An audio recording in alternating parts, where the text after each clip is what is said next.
1334, behind the locked doors of the papal chambers in Avignon, France, a sound cut through the silence that would haunt the Catholic Church for centuries. It was the voice of the most powerful man in Christendom, and he was screaming curses at the God he claimed to represent. Within decades, his name would be systematically removed from official records, his papacy erased as if it never existed. What could a pope possibly do to make the Vatican want to forget he ever lived? Pope Benedict XII sat on the throne of St. Peter from 1334 to 1342, during what historians call the Avignon Papacy. This was a period when the popes lived not in Rome but in the fortress city of Avignon in southern France. He was born Jacques Fournier, a Cistercian monk known for his intelligence and his ruthless pursuit of heretics in the Inquisition. But the man who occupies our story is not Benedict XII himself. The legend speaks of a different pontiff entirely, one whose identity has been deliberately obscured by conflicting historical accounts and Vatican secrecy. This is a story about power, madness, faith, the lengths an institution will go to protect its image. Timeline graphic, beginning in 1309. The Avignon Papacy began in 1309 when Pope Clement V moved the papal court from Rome to Avignon under pressure from the French. King Philip IV source, Catholic Encyclopedia, digitized records. For the next 70 years, 7 popes would rule from this French stronghold. The city became a symbol of papal wealth and, some said, corruption.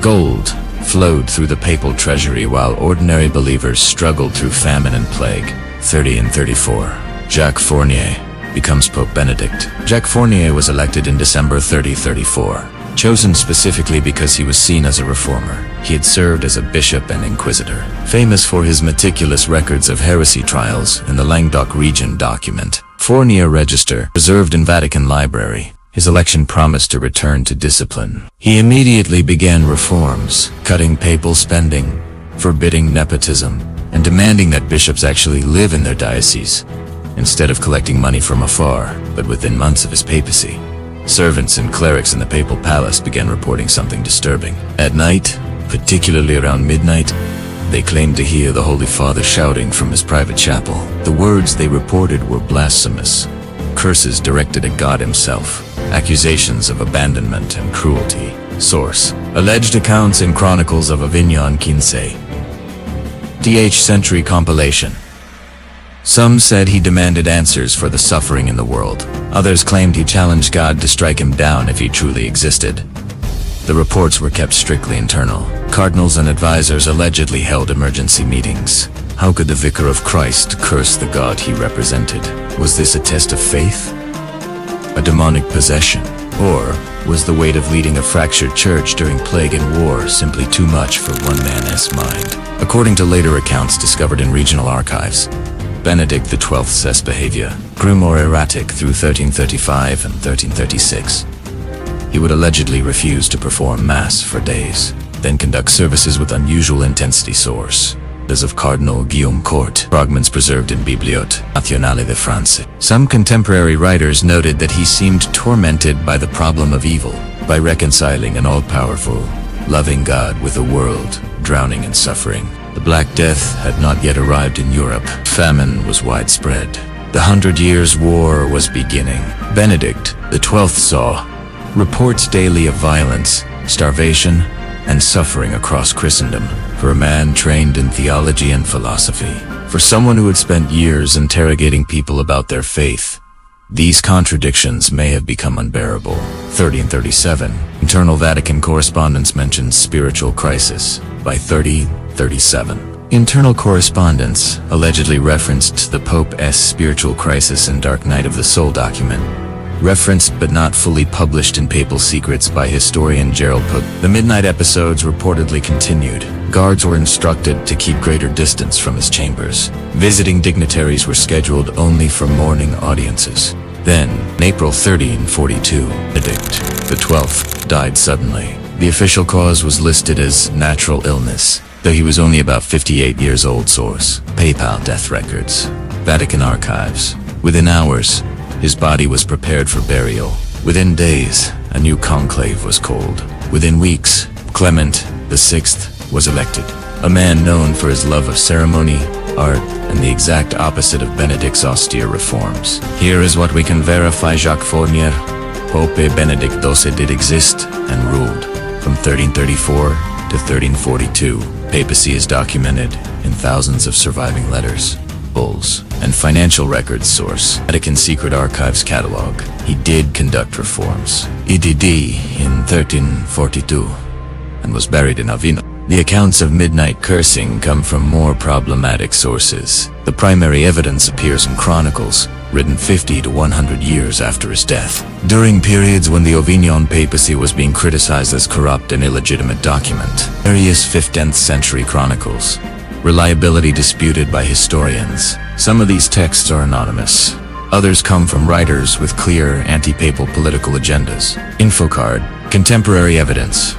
Limited later accounts. Multiple but contested. No official Vatican document from Benedict XII's lifetime mentions blasphemy, possession, or mental illness. This silence could mean nothing happened, or it could mean the Church successfully suppressed the information. Historical erasure was a real practice. The Church did remove or alter records of popes deemed embarrassing. Pope Formosus was literally put on trial after his death in his body exhumed, and his papacy declared invalid. What we do have are gaps. Benedict XII's personal correspondence is notably sparse compared to other popes of his era. Source. Analysis by Vatican historians, published in Journal of Ecclesiastical History, 2008. Some scholars argue this is normal variance. Others suggest selective preservation. Mainstream Catholic historians argue that the cursing story is medieval legend, propaganda created by enemies of the Avignon Papacy to delegitimize the French popes. They point out that Benedict XII was known for rigorous intellectual faith, not doubt. His written works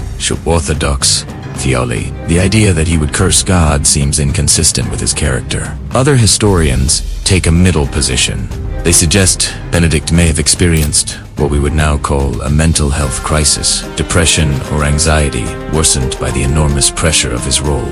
His midnight prayers may have included anguished questioning, which servants misunderstood or exaggerated. In medieval thinking, any expression of doubt could seem like blasphemy. A smaller group of researchers believe something genuinely disturbing happened, though they dispute what exactly. They argue the gaps in the records are too convenient, the later accounts too numerous and detailed to be entirely fabricated. They suggest Benedict experienced a profound crisis of faith, possibly even a breakdown, and the Church covered it up to protect the institution. Papal infallibility wasn't official doctrine until 1870. But medieval Catholics still believed the Pope had special divine authority. But no one disputes, Jacques Benedict XII's papacy was difficult. He inherited a church in financial and spiritual crises. He tried to reform it and faced massive resistance. He dealt with war, famine, and theological disputes. Whether he cursed God or simply struggled silently, the pressure was immense. The story of a pope cursing God resonates because it touches something universal, the crisis that comes when suffering cannot be reconciled with faith. Benedict XIII, if the accounts have any truth, was asking the same questions humans have asked for millennia. Why do the innocent suffer? Where is God when we need him? If he is all-powerful and loving, why doesn't he stop evil? For medieval Catholics who heard whispers of this story, it must have been devastating. The Pope was supposed to be their spiritual anchor, the man closest to God on earth. If even he doubted, what did that mean for everyone else's faith? For the Vatican, the potential scandal was existential. The Church's authority rested on its claim to divine mandate. A pope who cursed God undermined that entire structure. Whether the erasure happened immediately or gradually over decades, the motivation would have been institutional survival. Theologians call Benedict's alleged struggle the problem of theodicy, the question of how a good God allows evil. It's one of the oldest challenges to faith. Think of it like this. If you believe someone is both all-powerful and perfectly loving, but you see that person allowing terrible things to happen when they could easily stop them, you face a logical crisis. Either they're not all-powerful, not perfectly loving, or your understanding is incomplete. Medieval theology had answers to this, of course. Free will, the mystery of God's plan, suffering as a test. But intellectual answers don't always satisfy emotional anguish, especially when you're responsible for millions of souls and watching them suffer. This story matters today because it reveals how institutions handle uncomfortable truths. When leaders struggle or fail, do we acknowledge it and learn, or do we erase the evidence and pretend it never happened? The Vatican's alleged response, whether to real blasphemy or just rumor, shows the power of institutional self-preservation. It also shows the cost. We lose the chance to understand what actually happened, to learn from genuine human struggles, to see our leaders as fully human. Here's what we know. Pope Benedict XII ruled during a crisis, implemented reforms, and died in 1342. Here's what we don't know. Whether he actually cursed God, whether he experienced a faith crisis, or whether the whole story is medieval propaganda. We know his records are incomplete compared to other popes. We know later chroniclers told stories about him that the Vatican never confirmed or denied. What we're left with is a mystery that reveals how history gets written by those in power, and how uncomfortable truths get buried under institutional weight. Historians will continue debating this story.